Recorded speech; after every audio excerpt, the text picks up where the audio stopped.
The dative case is probably the third most important Basque case, since it has to do a lot with Basque verbs and, of course, connecting with Basque people.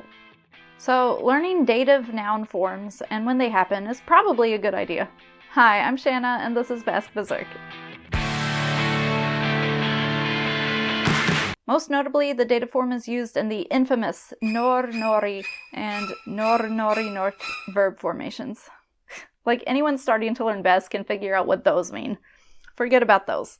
Dative, in technical terms, relates to the person or thing you are indirectly affecting with a verb. This means the subject, or actor, does something that is verb-like in nature to a direct object, or the recipient of this action. And then there's an indirect object who is indirectly affected by the verb that you did to the direct object.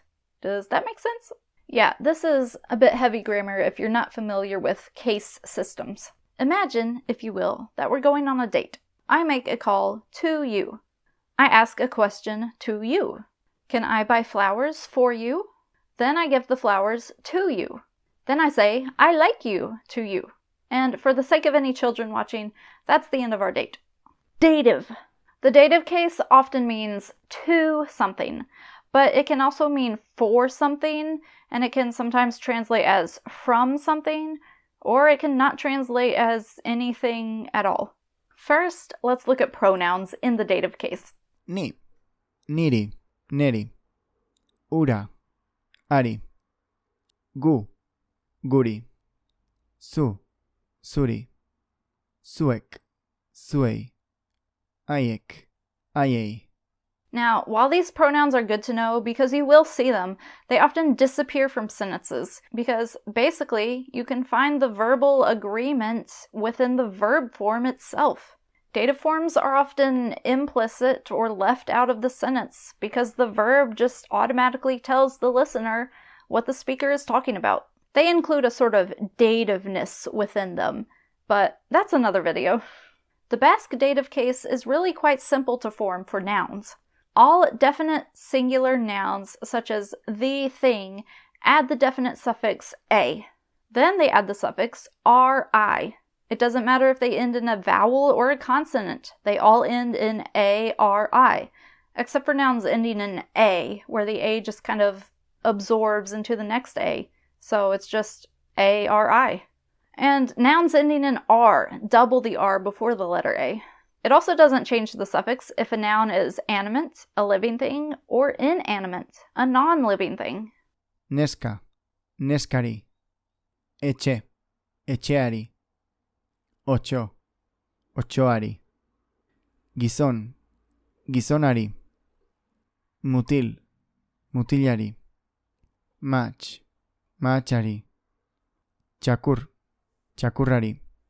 Plural definite nouns, like saying the things, add ei to the ending. Nouns ending in a, however, drop their final a and add ei, and nouns ending in r double the r.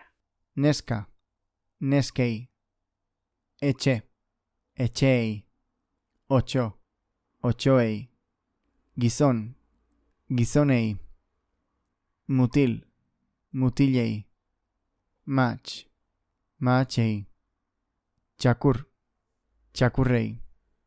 And finally, indefinite nouns, like saying just simply thing, just add I or RI onto the endings. These are usually used with some sort of number or an indefinite determiner.